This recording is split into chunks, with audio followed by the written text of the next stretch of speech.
Let's ask again. How is everybody? That's better. That's better. Okay, so it's an honor to be sharing the stage this afternoon with so many wonderful, inspiring people in the business, and it is an honor to be in the room with all of you who are committed to doing so well in your business. So let me begin by asking you another question. Who loves this business? Show of hands.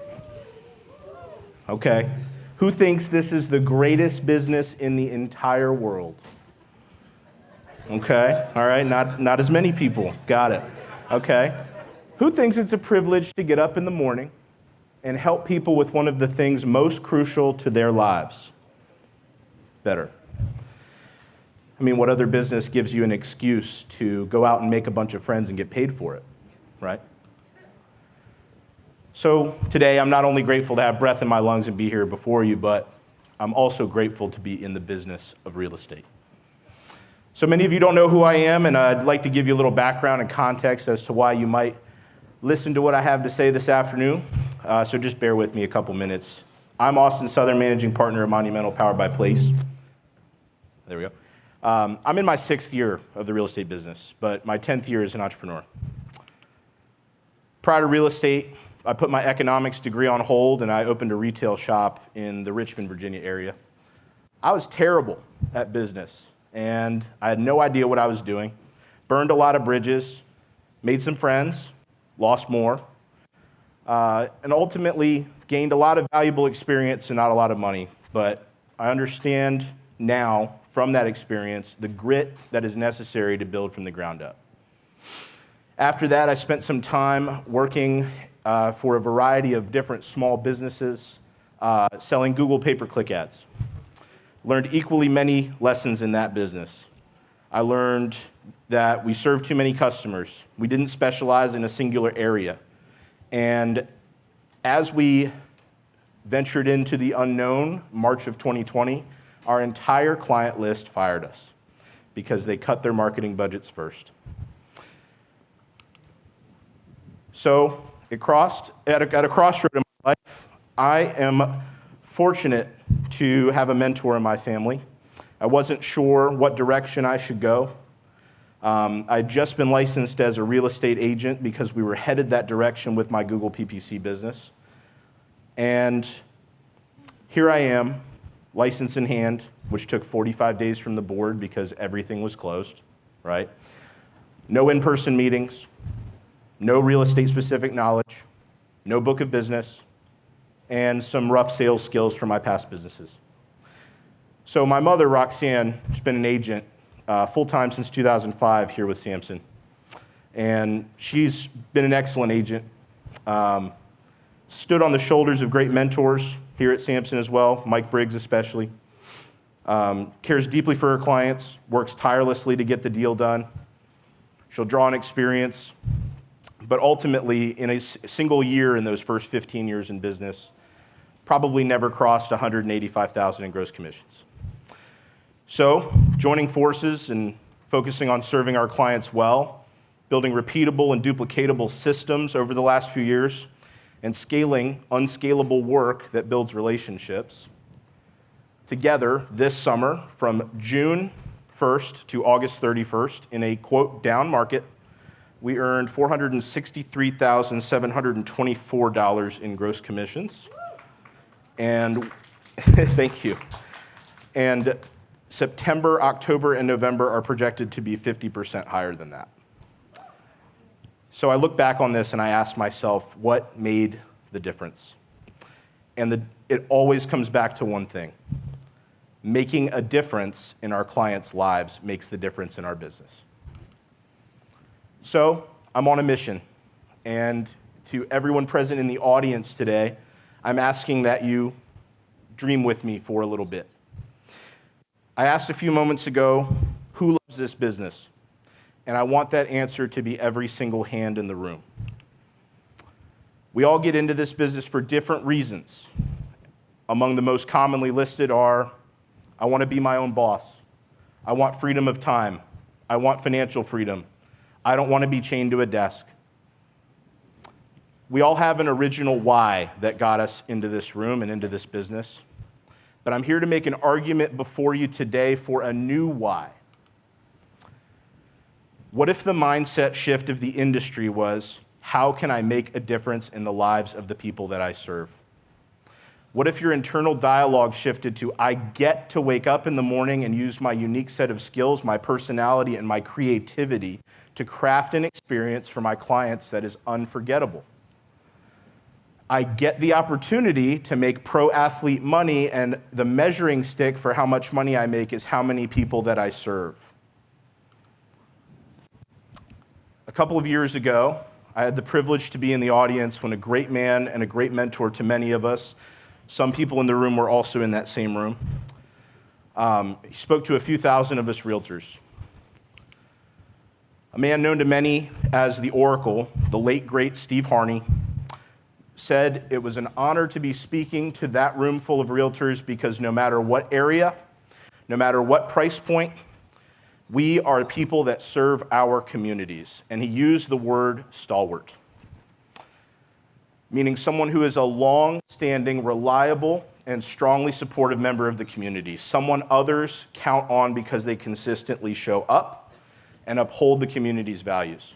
If we all as realtors embodied that, there would never be a question as to our value and what we bring to the table. So today, what you'll walk away with, we're going to review some basics and prerequisites for bringing extraordinary value to our clients. And I ask that you bear with me through those because they're going to sound very basic.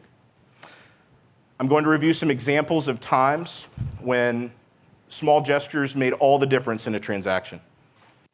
We're going to review some strategies that can help us build one-of-a-kind experiences for our clients. And I'm going to go over the necessary skills to execute these strategies. And finally, I'm going to show you how to build a small tool that you can implement in your business.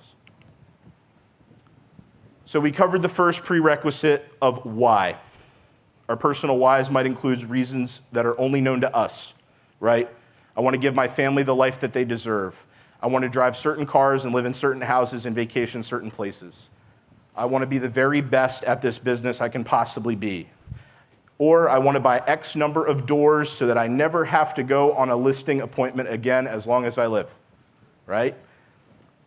So alongside our personal why, and it does not disqualify that personal why, we need to implement a mantra backing all of our actions going forward.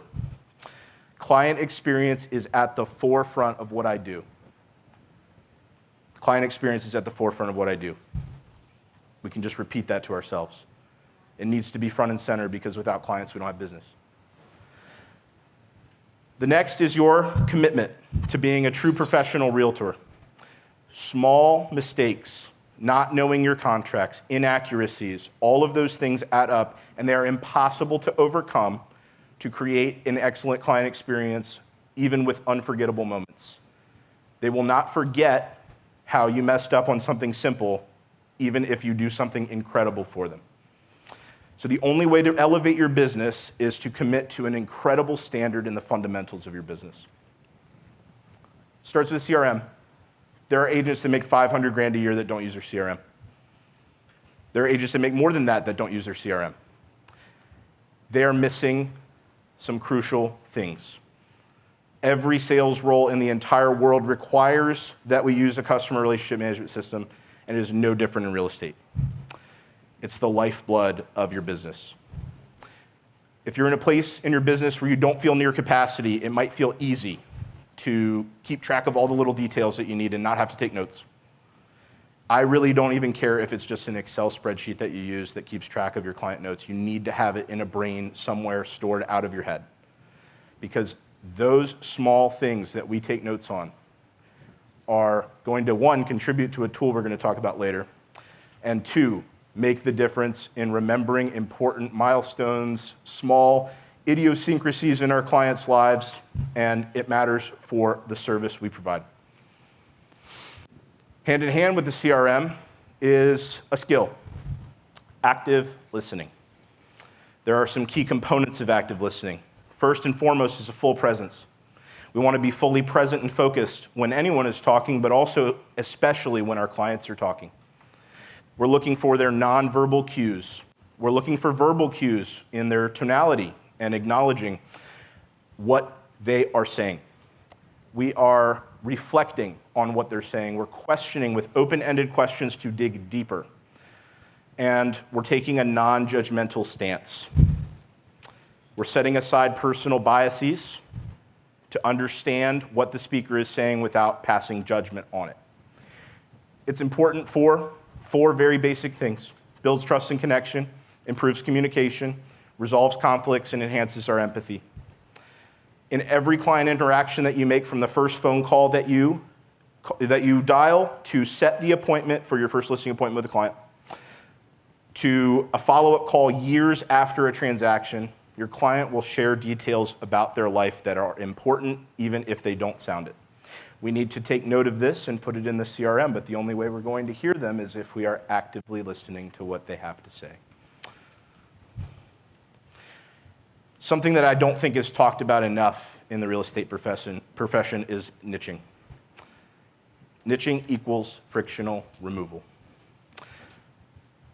There are dozens of prototypical clients of different avatars that we can share, and they all come with their own unique sets of problems, and you can construct your business around solving these problems. First-time home buyers, for example. Our niche, I don't personally tend to serve them, but any of you can.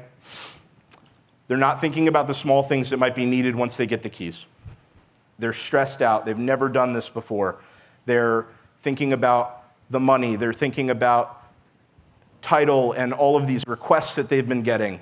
And we need to imagine their surprise when you, their real estate agent, have all of the bathrooms of the house they've just purchased when they go in the first time furnished with hand soap, hand towels, toilet paper, all the things that wouldn't be there. When they have a bucket or basket on the kitchen counter that's filled with all the things that people pack and don't remember to keep out when they move into their first home. Whether that's, dish soap, detergent, there's so many different things we could put in there, right? Disposable utensils for that takeout that they're going to order the first night, okay? So imagine what you can do and build into the process for your niche, in this case, first-time home buyers, where you meet them where they're at, you're thinking about the things they're not thinking about, and you're making a difference. Another niche, downsizing seniors. There are a lot of opportunities for high-touch service here. A broad overview might be that they like things in print. All of this digital world stuff that we do that makes our lives convenient may not be something that's familiar to them or easy for them to use. So having large print, bringing things into the physical world, and taking a moment to write a handwritten note at milestones in your transaction with your downsizing senior, whether that's when you sign the listing, when you close on the house, or just to say hello and follow up a few months later and occasionally thereafter. It can make all the difference in how they view you because you're meeting them where they're at. So think about every part of your process for your clients. In general, the niche that you serve, and everyone in between. Think about how you can remove friction early and often. So let's dive into some more fun, concrete examples. I have 3 stories for you today. The first, I told a little bit about on our sales meeting for Samson. We'll call that one Parisian tea, okay? Excuse me. So I attended a listing appointment with a client this year, and as we were going through the appointment, I noticed that she was drinking tea pretty consistently throughout, 3 or 4 cups.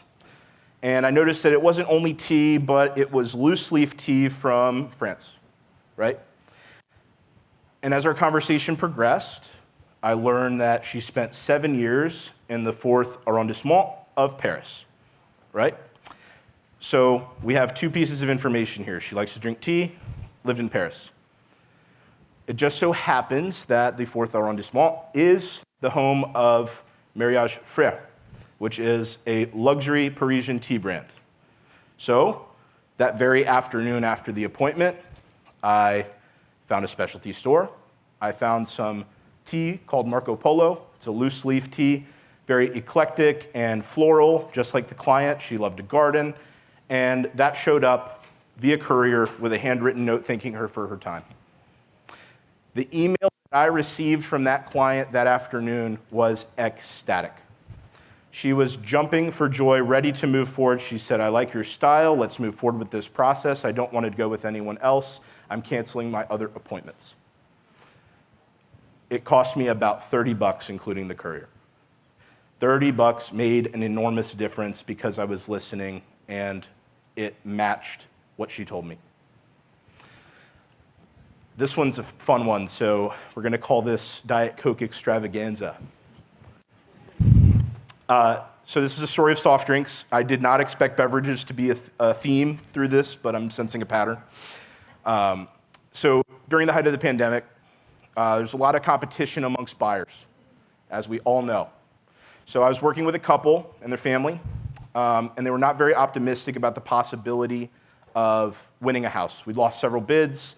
We've been touring dozens of homes for months, and they're getting a little dejected, right? We get to the point where the perfect house comes up, and it has the screened-in porch for the husband, and it has the home office with built-ins for the wife, and it has a playground and the playground equipment for the kids, right? And we win. They're ecstatic. They're extremely happy. That is absolutely nothing compared to the screams of joy from this awesome gesture. In that built-in bookshelf in the home office, there's an outlet in the middle. Every time I met with these clients, the wife had a Diet Coke with her in some form or another. Whether it was a bottle, a can, a cup from the local 7-Eleven, and she listed it as her one vice that she will never, ever give up after giving up sugar and smoking and all these other things years ago. So, one quick trip to theeverythingstore.com, I became the owner of a Diet Coke mini refrigerator. Also, on Coca-Cola.com, share a Coke, you can customize cans with someone's name on them. So, after the walkthrough, when they came to their house for the first time, their new house, they're super happy, a Diet Coke fridge there exists with a bunch of cans of Diet Coke with their name on them. The call that I got with kids screaming in the background like, oh my, mom just loves this, and it was 100-fold the joy from winning the house after all of those months losing bids. And again, well under $100 worth of gift, but it connected so well. And the last one is a little bit emotional. I had a senior downsizing couple, and the wife was in the moderate stages of dementia. So the husband's a full-time caretaker for his wife, and occasionally he would have an aide come in and give him a little break so that he could do what he loved, which is golf.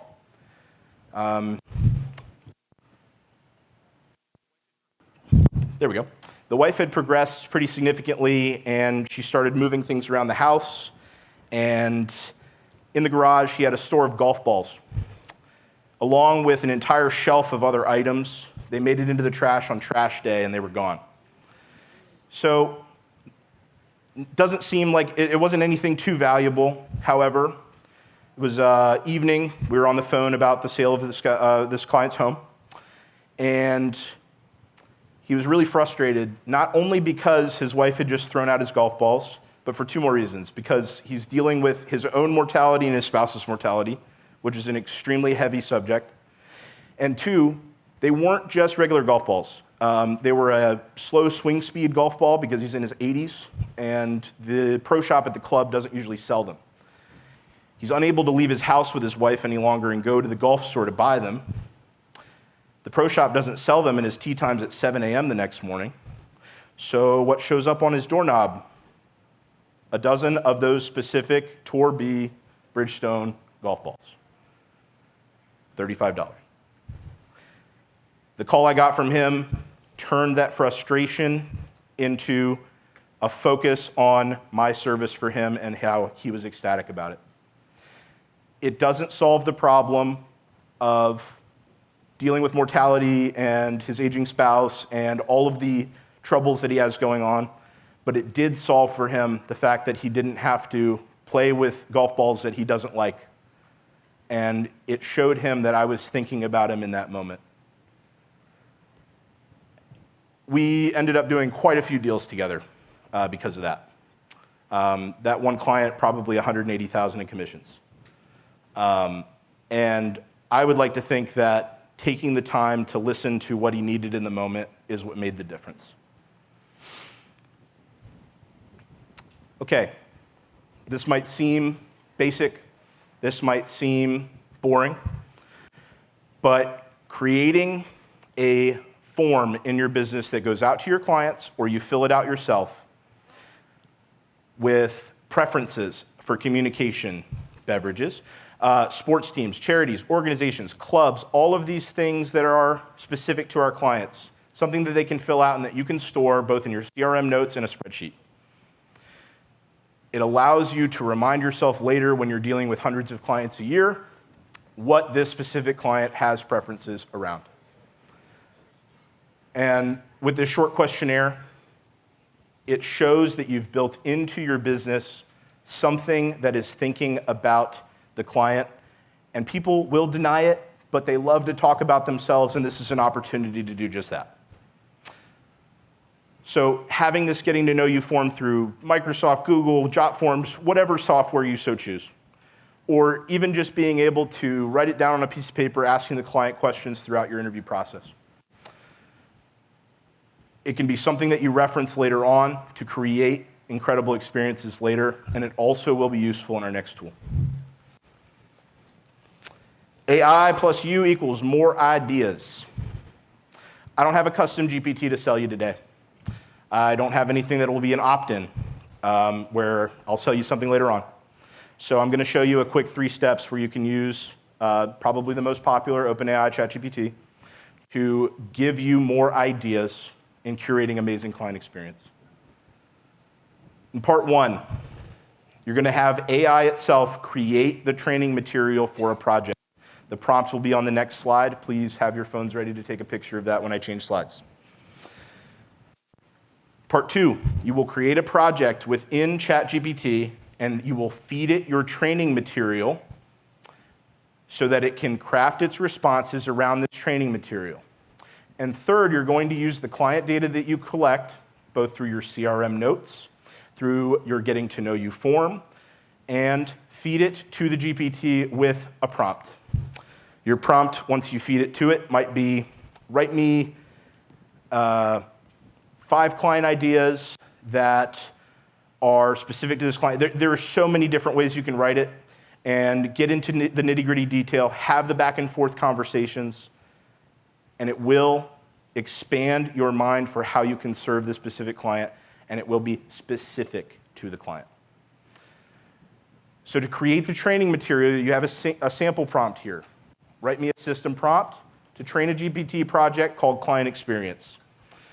You have inputs of CRM notes and a questionnaire. You're looking for outputs of 5 to 10 moments you can create, 6 to 10 GIFs in different tiers, an ops plan, a risk scan.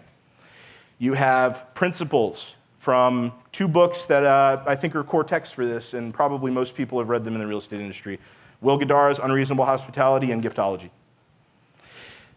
We are putting in guardrails that we're not including any demographics. We are following NAR rules, and we're never violating fair housing. And in style, we have it output in friendly, specific, and actionable. Use the best model that you can get your hands on with this prompt. ChatGPT 5 Thinking, Gemini 2.5, deep research even, and it will create an extensive training material output that you can use for your project. Now to go back to the other one, that's step 1. Then we're using that material to create a project within ChatGPT, and then we've set up our business such that we have client information that we can input and use in order to generate more ideas where we can show up in a way that matters. I hope you take away today a few things.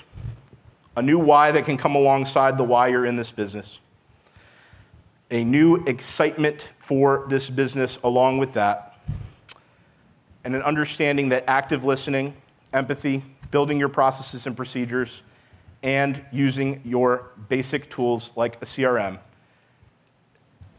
can lead to you creating experiences that don't cost you an arm and a leg, but mean the absolute world to your clients. So, I invite you to be stalwarts in your community, to help tons of people, to make amazing money, to put smiles on faces, and more especially smiles on your own faces as you get up and do the hard work that is this business. I challenge you all today to think about one micro experience, one moment that you can create for your clients, your current clients, or your future clients right away. Don't hesitate to implement this. That's all I have for you.